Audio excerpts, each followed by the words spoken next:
Hi students, welcome back. I am Madhvi. Hope you all are in pink of your health. In the last video, I told you that there are two methods of computing straight line trend by using least square method, and first method was discussed in that video only. Today we'll be talking about second method, that is shortcut method. Recall that there are two normal equations. Summation y is na plus b summation x. Summation xy is a summation x plus b summation x square. Now जब ये दो equations को हम solve करते थे तो हमारे पास a और b की वैल्यू आती थी. अब एक केस है, अगर समेशन x 0 हो जाए तो a की वैल्यू आ जाएगी समेशन y बाय n, और यहाँ पे भी ये 0 हो जाएगा. b की वैल्यू आ जाएगी summation X Y divided by summation X square, right. तो ये हमारा केस है शॉर्टकट मेथड, जहां पे समेशन एक्स 0 हो गया तो ये इक्वेशंस शॉर्ट हो गई. नाउ द क्वेश्चन इज कि ये होगा कैसे. हमें पता है कि जो x है that is nothing but deviation in time period.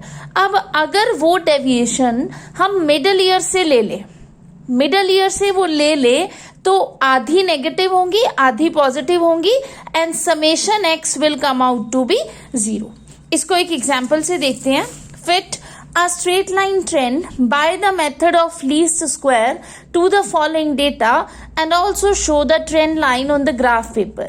Year given है, प्रोडक्शन गिवन है, प्रोडक्शन की वैल्यू को y से डिनोट कर लिया. उसके बाद हमने ये देखना है कि मिडल ईयर कौन सा होगा. अब यहाँ दो बातें होंगी. जब हमारे नंबर ऑफ ईयर्स इवन होंगे तो अलग केस होगा. यहाँ नंबर ऑफ ईयर्स ऑड है तो आपके पास मिडल ईयर इजीली मिल जाएगा. 3 ऊपर से छोड़ दो, 3 नीचे से छोड़ दो, ये मिडल ईयर है 2006.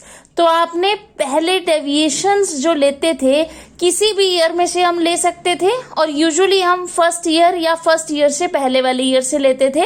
बट यहाँ पे मिडल ईयर से डेविएशंस लेंगे तो डेविएशंस फ्रॉम 2006 आई हमारे पास -3, -2, -1, 0, 1, 2, 3. अब देखिए ये समेशन एक्स हो गया 0, ये समेशन एक्स 0 हो गया, इक्वेशन शॉर्ट हो गई. उसके बाद a और b निकालने के लिए हमें क्या चाहिए, समेशन एक्स वाई चाहिए, समेशन y चाहिए और summation X square. X square यहां से कर लिया, उसका समेशन एक्स स्क्वायर आ गया 26. इसको और इसको मल्टीप्लाई कर लिया, वो एक्स वाई आ गया, फिर उसका समेशन एक्स वाई आ गया 56. अब ये वैल्यूज पुट कर देंगे जब हम. a is equal to 630 upon 7 is 90, b is equal to 56 upon 28 is 2. तो equation is y is equal to a plus bx, y is 90 plus 2x. अब ओरिजिन है यहाँ 2006 और यूनिट है 1 ईयर. अब अगर हमें ट्रेंड वैल्यूज निकालनी है तो हम हर x को बारी बारी से इसमें पुट करते चले जाएंगे. For 2003 C, for 2003 x was -3, for 2004 x was -2, for 2005 x was -1 and so on. ये सारी वैल्यूज को हम यहाँ पुट कर देंगे, कैलकुलेशंस करेंगे and we will be getting the trend values, right? The only difference in this case and previous case was that in the previous method summation x was not equal to 0 क्योंकि वहां middle ear से deviations नहीं लेते थे. अब यहाँ पे इसको ग्राफ पे प्लॉट करना है. टाइम इज नेवर 0 तो हम 2003 को यहीं से स्टार्ट करेंगे.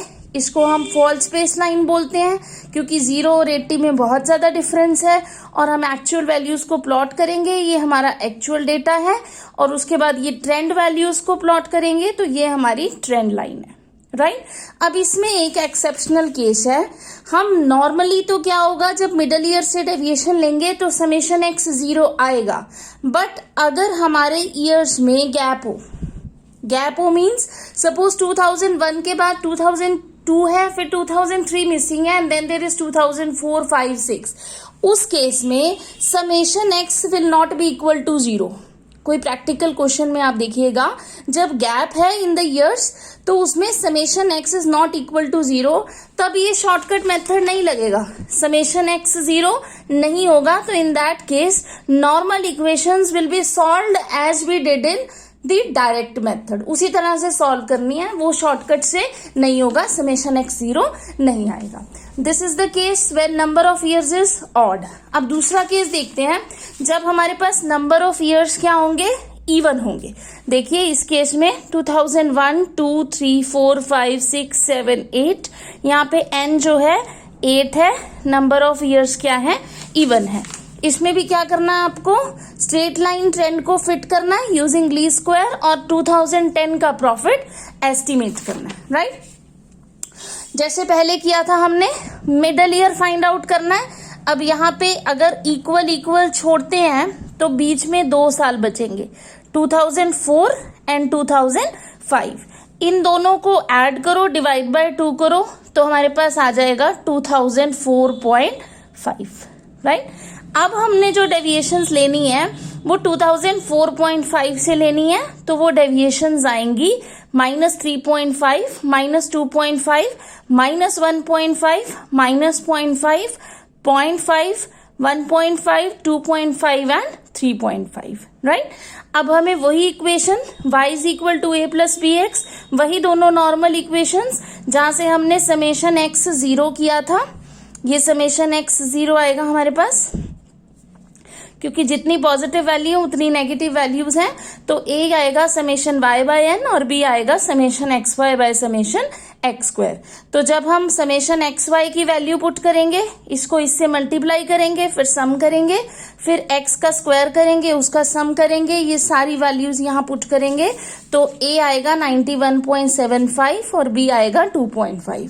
फिर इक्वेशन में पुट करेंगे y is equal to a plus B X, तो y is 91.75 plus 2.5 into X. अब यहाँ पे ओरिजिन क्या है 2004.5 और x यूनिट क्या है 1 ईयर। अब हमें क्या करना था, एस्टिमेशन फॉर 2010, अगर 8 के लिए 3.5 है, 9 के लिए 4.5 होगा, 10 के लिए 5.5 होगा, तो यहाँ पे x को पुट कर दिया हमने 5.5 इस इक्वेशन में, और हमारे पास y की वैल्यू आ गई 105.5 lakh. Profit was in lakhs. अब ये देखिए आप, जब आपका इवन नंबर ऑफ ईयर्स था तो आपके ये वैल्यूज डेसिमल्स में आई, होल नंबर्स नहीं आई। फिर इसका आपको स्क्वायर करना पड़ा, वो भी डेसिमल्स में आए। जब आपने प्रोडक्ट किया x और y का, तो उसमें भी कुछ वैल्यूज हमारी फ्रैक्शंस में थी। तो इससे क्या होता है, हमारा जो कैलकुलेशंस हैं वो थोड़ी टीडियस हो जाती हैं। तो इसको अवॉइड करने के लिए एक और मेथड है हमारे पास, सेम क्वेश्चन को उससे सॉल्व करते हैं। इसमें क्या करना है आपने, यहां तक तो सेम है, जो डेविएशंस ली थी आपने यहां तक सेम है, इसको आपने x से डिनोट नहीं करना, इसको हम फ्रैक्शंस को खत्म करेंगे। फ्रैक्शंस को कैसे खत्म करेंगे, आप इसको या तो 2 से मल्टीप्लाई कर लो, या फिर आप क्या कहो, इसको divide by half. Divide by half means 0.5। जब आप 0.5 से डिवाइड करोगे ना, तो 5 और इसका 10 ऊपर आएगा, 5 इंटू 2 10, तो वो अपने आप 2 से मल्टीप्लाई हो जाएंगी। जब ये 2 से मल्टीप्लाई हो जाएंगी तो ये सारी वैल्यूज कैसे हो जाएंगी, पॉइंट्स खत्म हो जाएंगे इनके। ये वैल्यूज आ गई आपकी -7, -5, -3, -1, 1, 3, 5 and 7। Again your summation x is 0। अब आपने इसको x से डिनोट नहीं करना, इसको x से डिनोट करना है। अब देखो इसका स्क्वायर करना भी आसान है, आप विदाउट कैलकुलेटर कर सकते हो। एक्स वाई जब आप करोगे तब भी कोई पॉइंट्स में नहीं आएगा, तो your summation X Y is 210 and summation X square is 168। तो आप शॉर्टकट में a को कैलकुलेट करो, b को करो। a is 91.75, b is 1.25। अब यहाँ पे एक बहुत अच्छा सा पॉइंट है क्या, कि b में आपने यूज किया समेशन x डिनोमिनेटर में, और जो आपका समेशन x है ना, वो डिवाइड हो चुका है हाफ से। जब वो डिवाइड हो चुका है हाफ से, इसका मतलब इस केस में b हमें देगा half yearly increment. x divide हो चुका है ना हाफ से, तो b हमें देगा हाफ ईयरली इंक्रीमेंट। अब ये जो b है ना 1.25, इसी क्वेश्चन को जब हमने पहले वाले मेथड से किया था तो b आया था 2.5। राइट। तो 2.5 का हाफ है क्या 1.25। तो नॉर्मली तो बी हमें एनुअल इंक्रीमेंट देता है, स्लोप ऑफ द लाइन है ना बी, लेकिन इस केस में जहां x डिवाइड हो गया किससे 0.5 से, b will give half yearly increment. अब आपकी इक्वेशन बन गई y is equal to 91.75 plus 1.25 into X. अब जब आपने एस्टिमेशन करना है, क्योंकि आपने इससे निकाल लिया ना इक्वेशन, तो आपने यहाँ पे 2009 4.5 और उसका डबल 9 हो जाएगा, और 2010 के लिए डेविएशन आएगी 5.5 और उसका डबल हो जाएगा 11। तो जब आपने एस्टिमेट करना है तो x को कितना पुट करना है 11 and you will have the same answer.